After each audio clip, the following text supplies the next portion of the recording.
doing this with you. How's the rollout been going so far? It's been good, dare I say. I've been enjoying it. I'm not someone who's had loads of enjoyment out of promo in the past, truthfully. I kind of love writing and love performing, but I feel really excited about the record. It's the first time where I'm like really willing to show it off, and I feel really good about that. What's been different about this time? I think the confidence that I built up from the last 2 tours, that was vital for me. I think what I love about those live moments is it doesn't really leave any room for any kind of self-doubt or anything like that. And I definitely struggled with that post the band. But from being in those live spaces and delivering night after night, that it's like an undeniable feeling, you know. So I'm coming into this record with a different kind of, I feel like revitalized in my confidence. It's a nice feeling.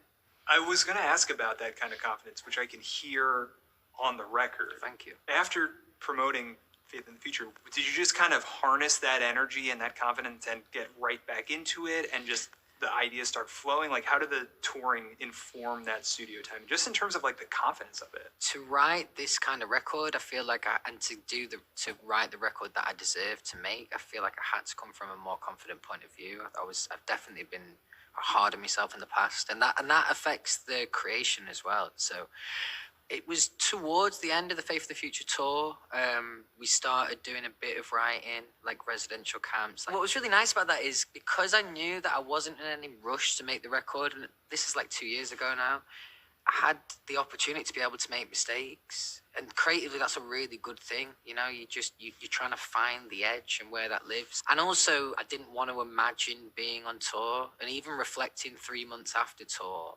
it's still not quite as good as writing in the moment, you know. So there was a couple of times where I'd have like a week off tour or something, I'd go and do a bit of writing. So I did that for maybe 2 or 3 weeks and then finished the tour. And then I had quite a decent break really between writing after that. I wanted to scratch that itch and do some writing while I was on tour, but I also wanted to allow myself the time because in the past, on previous records, I can feel the clock ticking, and that's not a good feeling. As I say, creatively, you need space. So the whole process with this record has just been done with the album first, which, has been a really enjoyable way of I suppose this is the correct way of making a record. Yeah. You said something when you announced the album, which I found really interesting. You said, I'm still learning and getting better as a singer and a songwriter. You know, as someone like yourself who's accomplished so much, doesn't necessarily need to say like, I'm still getting better, I'm still learning, I'm still figuring it out. Like, it just seems like there's this innate curiosity and innate like sense to keep growing and keep pushing forward. Do you feel that kind of within yourself? Yeah, definitely. And in the name of like being a songwriter or any kind of art or any kind of skill, you don't get to a master level and then you've completed it. Like, you know, there's always more room to grow, and especially in the name of art. There's like this record, for example, I decided to record most of it and do a lot of the writing in Costa Rica, kind of surrounding myself in how I wanted the record to feel. So yeah, this record as a whole has been about taking risks really, and until now I've felt like I've been a bit of a pressure cooker. So the idea of doing anything overly risky is like, I've got enough on my plate as it is. But as I said, there's been a different feeling with this record. I've been willing to kind of take those risks. Where did that pressure cooker come from? I think that's the nature of the industry. You know, it's a numbers-based industry definitely, and it's competitive by nature. And also coming out of a band the size of One Direction, you know, eyes are on you and you're expected to succeed instantly. So those things, I think, are normal to feel. But if you let it, it'll steer you that, you know, and it'll make you make the wrong decisions. And I've tried to come at this record with a bit more of a bird's eye view, as much as that's possible in this kind of crazy job.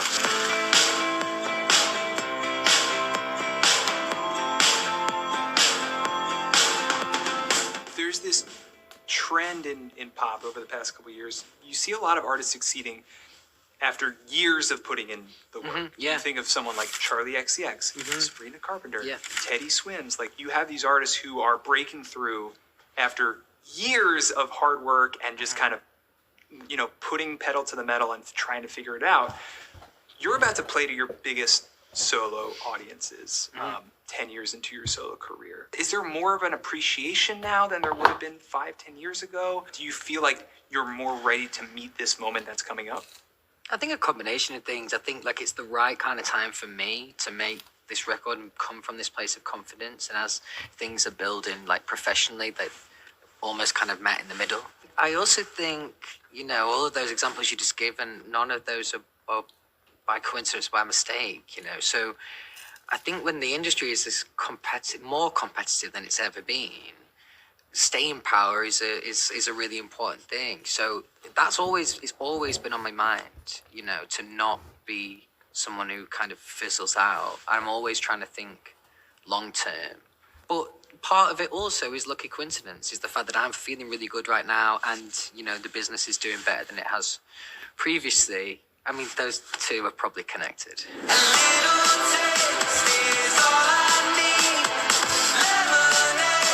How much of like your personal life like inspired your creative process here?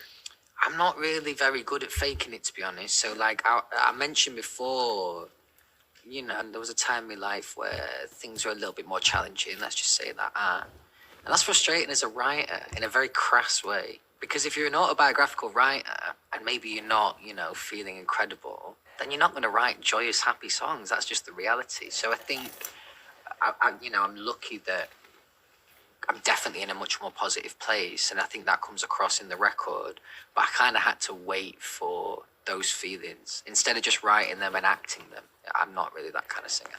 I've got a couple of names in my head and on my notes on my phone for what the album might be called. The album title, it's kind of used on Lucid as this kind of crescendo. Like, what made sense about that, turning that moment into the album title? Yeah, I was at the 11th hour and we really I had like a short list of like 10, a mix between some lyrics or some stuff that wasn't actually a lyric or whatever. And nothing had the same kind of scale that I wanted it to feel like a big sell in the name. And I also wanted something that I could share with the fans. So I was just listening to Lucid on the way to work one day, and the mid-late came in, and of course I've heard it before, but it was the first time I think I was literally thinking about the album title when it was playing. And from the first time I heard it, in the context of the title, I couldn't beat it. Like, that to me is a really good title for where I'm at, and also something that we can share together, me and the fans. And it's not a question to me necessarily, it's more of a statement. I'm just in awe of what's happening. And the last tour went so well. We're playing even bigger spaces this time round. I'm just in awe of the situation, and that's me just saying, how the fuck did I get here?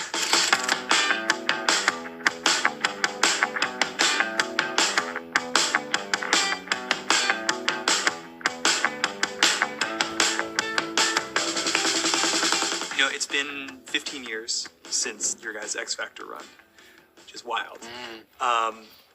When you think about that period of X Factor into What Makes You Beautiful, into the first album, into the second album, you know, you play MSG for the first time as you're playing next year. How do you look back on that period specifically in terms of like the rocket ship going up and just everything clicking and everything working, like with some distance to this, like it feels increasingly rare to me as an outsider, but like what is it like for you? It's something I've definitely been able to appreciate more. I also not someone who, I tried not to be an arrogant guy.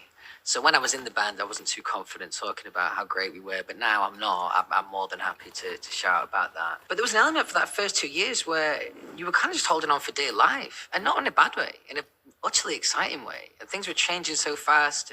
But also, you have to remember that none of us have ever had any experience of what it was supposed to be like to be in a boy band, to be a recording artist, to be a touring artist. So when all this stuff started happening for us at a great level, there was part of us that thought, well, this is just, you know, this is what like really successful artists go through at the start of their process. There was one time that I often talk about was when we did a support gig with Big Time Rush. We had a long speech from our manager at that point. He's like old school manager. Been in the industry like, I don't know, 25 years. He's seen everything there is to see. And he gives us this long like conversation about how this is not going to be a gig that we're used to. People aren't going to know the songs to the words to the album tracks, etc. And we went out there and we opened with an album track, and people were locked in from the start. And that was a moment that I can remember us discussing that afterwards, being like, this guy's got all this experience, and he didn't preempt this. So this must be something. I got goosebumps thinking about it now. Like there must be something special happening. Because you have to understand, like, when you're going through that, and there's no arrogance involved in this, but there's part of it you just think it's the norm. This is just what happens, right? Yeah. And then as things just keep growing, you're like, okay, maybe this is quite special. I'm very excited to ask you this question. How have you decided which songs from the band to perform in your solo set? What goes into that process of making the decision of like, you know, I'll sing this one, I'm not going to sing this one? Well, for a start, there's a couple that I do that I didn't, but I like to pick one that I wrote. Sure. Definitely. Yeah. But the biggest challenge is finding a lyric that feels kind of all right to sing as like a 33-year-old guy. And that's actually it's not the easiest thing to do, because some of those One Direction lyrics are fucking raunchy, man, like proper. So yeah, that's not the easiest thing to do, but it's a really fun thing to do and try and integrate something that fits into the set. And I'm talking more sonically there. I put off singing No Control forever.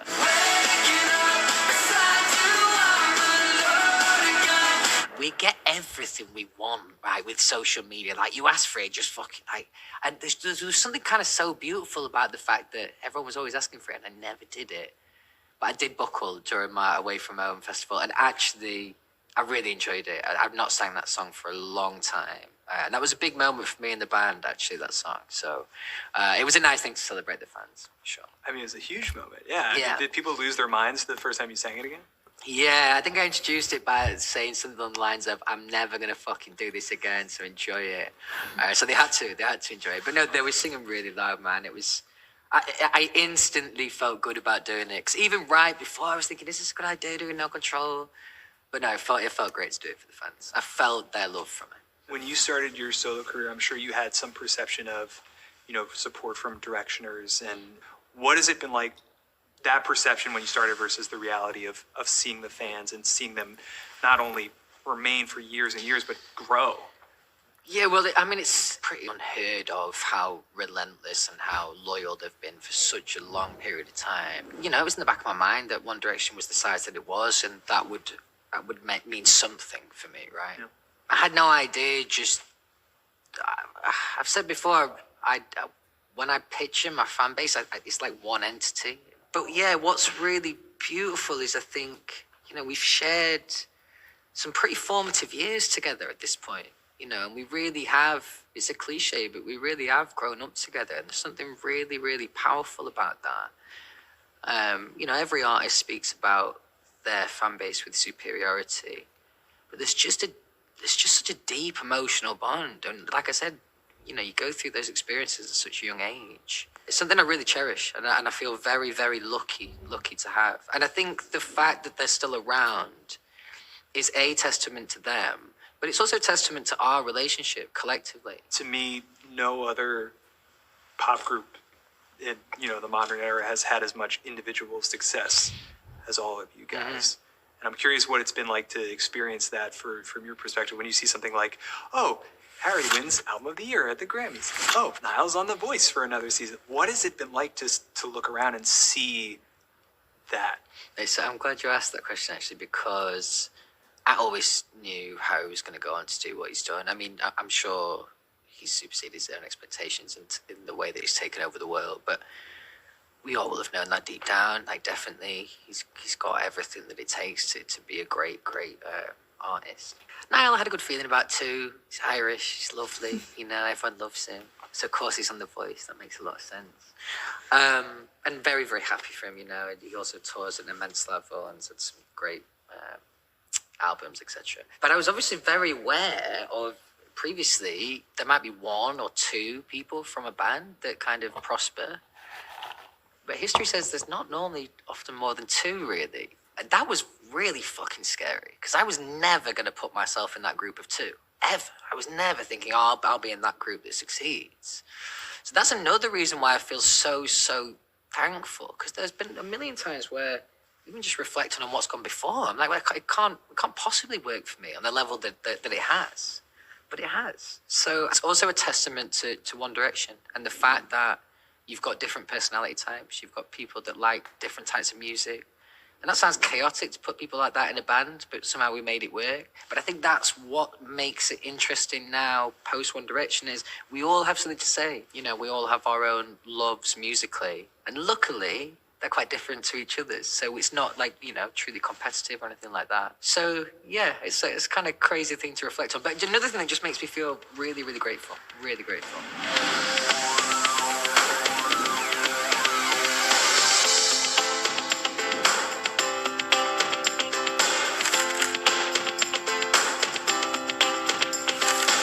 What has it been like in the years since to watch other pop groups kind of take the mantle from you guys? Obviously, like, you know, they're playing on a different field than you guys.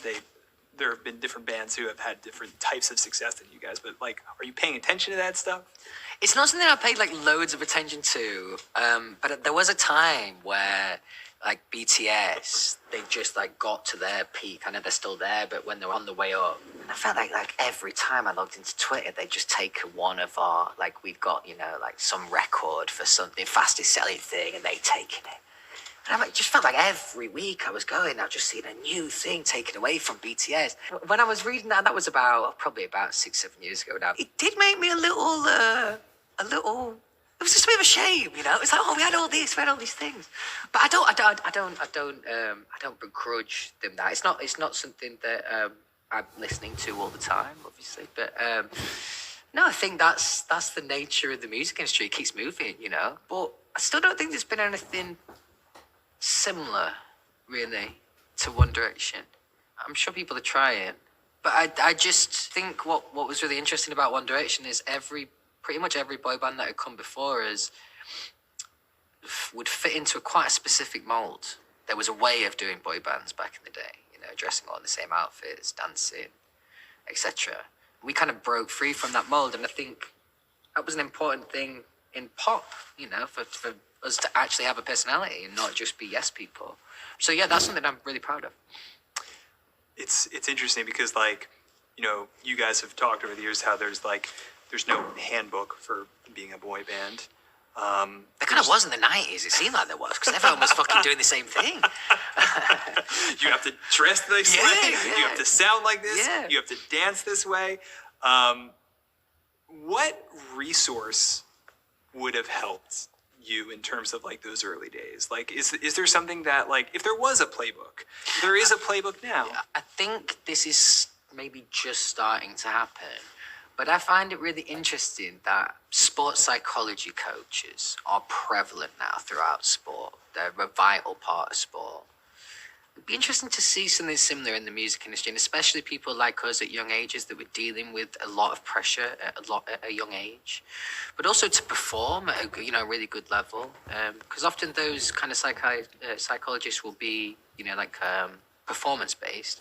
Well, this is a performance-based job for sure. I do think something like that would have helped. It's only really in hindsight, because like I can only speak on my own journey, but you're so young and it's so exciting and every day is so different. I didn't really have too much time to really take it all in. So I think that from having those conversations, that would definitely help. Some kind of voice to chat to, but not just in the name of like therapy, also like performance-based, people that can bring out the best in you. Because, you know, I can remember that as an 18-year-old lad, you literally get brought out, thrown in the lights and go deal with it, you know. And you have people there to help you craft your skill. But things like inner confidence, you're just expected to have those things. Yeah. You know, and that's something that definitely takes, especially as a young person, it takes a bit of direction, I think. Yeah. You've talked about the past year, the four of you guys becoming closer. And obviously now you have a collaborative project with Zayn. Do you think that closeness is there for the long haul? Is it going to continue? Or is it kind of TBD? I suppose the reality, the answer there is we'll see in time. I think these things, you know, naturally there is a closeness.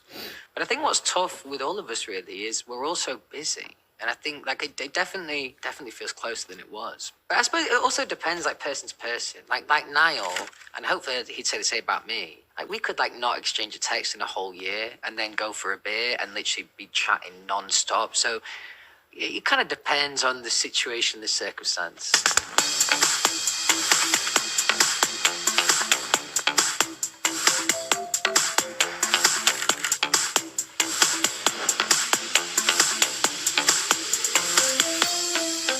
What has it been like marketing music in the age of TikTok and short form? And like, is it harder now in terms of like social media in you know, the mid 2020s versus, you know, a decade ago, 15 years ago? I suppose it's like one of those. There's probably pros and cons, really, to the new form. I resisted it for the longest time, TikTok. It's like an ever-growing list of requirements as an artist these days, and TikTok just joined that. I thought that it made me cool to not be on TikTok, and I've now realised it makes me fucking old, so... And I'm at that age where I'm at that sweet spot where I still want to come across as a young lad, you know, so... TikTok it is. This is your how do you do, fellow kids moment. Yes, exactly, yeah. But that thing, like, that's another, like, it doesn't feel like a risk to anyone else other than me, but it was something I didn't really feel comfortable doing at first. And yeah, I'm just trying to push the boundaries on this record, even with things like that. You're not going to catch me doing no daft dance yet, but yeah, it's kind of fun, I suppose. You know, it's interesting, obviously, not just in terms of artists, but all of music is kind of grappling with how to use AI and how, like, there's AI songs and there's computer generated songs. And what's interesting to me is, like, when you guys started out, you guys exploded in part because of not only the music, but the personality. Mm-hmm. And is it strange to see, like, you know, the rise of music that is no personality, that's literally computer generated? Like, how do you view something like that more and more people are talking about now? Do you think that there will be like a shelf life for that kind of music and those kind of songs? I won't be as specific as saying boy bands, but like, let's say there is other music that maybe there's some music that has more personality than others. There's other music that kind of serves a bit of a purpose. I don't know, if I'm like one of these streamers, which is like all the rage these days, and if I play video games, and I want to play music on my stream, well, for a start, licensing's a nightmare with that. So you might just put on like an AI playlist there.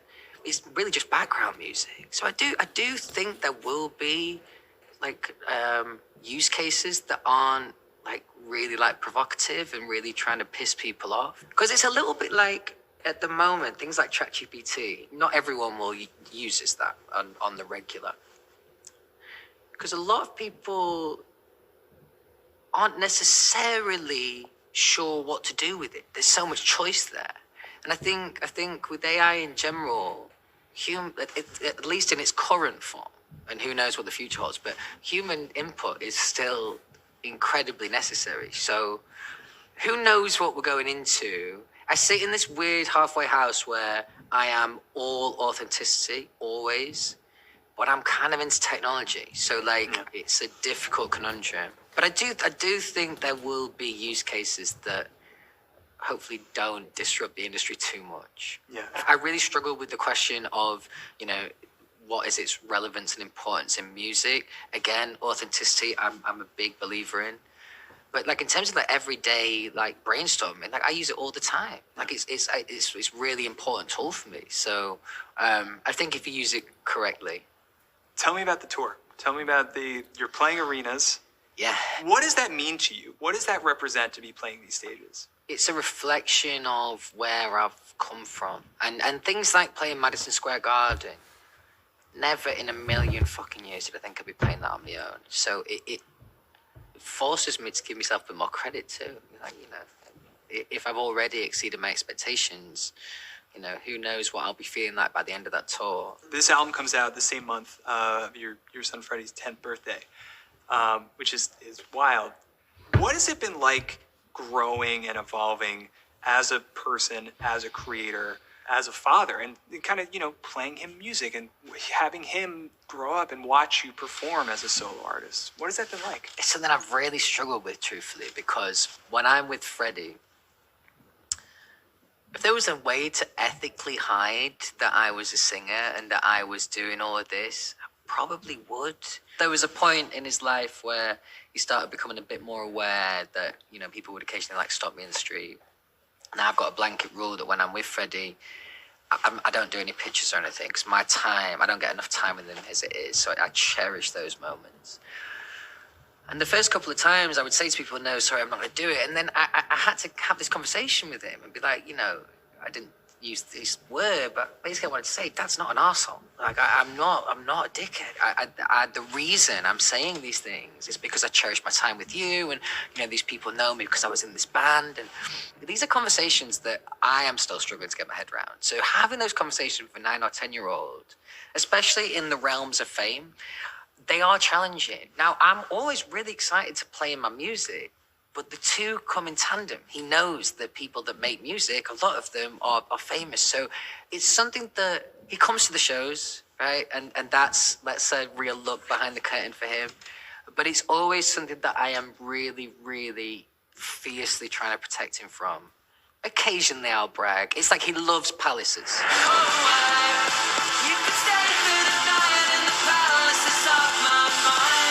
It's not very often that I would hear specifically that he loves a certain song. Occasionally I will press him, like, do you like this? He's like, yeah. But he specifically said he really liked Palaces. I think that's the first time that it's happened like that. So that was cool. That was cool. Because kids don't lie, man. They don't bullshit you. If he didn't like it, he would tell me. So that's really nice. But I think, yeah, the fame thing, it just takes a little bit of navigating. Because you're trying to have grown-up conversations with kids that aren't grown-ups. It's hard. That must have been really powerful to have him be like, I love this song. It was amazing. It was amazing. Like, genuinely, some of the most nervous I've been, gigs I've done, is Freddie coming. Now, the irony of that is, like, I could have a botched gig and sing terribly and he'd still be proud of his dad, I hope. But I really want to be great for him. I want to be really cool, you know? I want to look great. I want to sound great. I want him to feel good watching those things. So, yeah, when he said he was into the song, and more than me just being like, do you like Dad's latest single, you know? That's really cool, man. It makes me feel really good. Genuinely, it's like a really, yeah, I'm like, okay, I'm on something with this record. I love it. Last question is just in terms of looking long term, beyond this album, beyond this tour. Obviously, you'll continue making music. Like, do you have a kind of a long term goal of just, or is it something specific, or is it just more of kind of a nebulous? Like, I want to keep writing. I want to keep getting closer to, you know, creating something that I can really, like, kind of captures my artistic expression. What is it like when you think 5 years down the line, 10 years down the line? I always find this question really difficult to answer because I feel like a bit of a contradiction. I like to think with scale and I like to think big picture, but I hate long-term thinking. I'm very much a short-term thinking kind of guy. So I look to the future and my ideas, you know, I'm always thinking kind of long-term.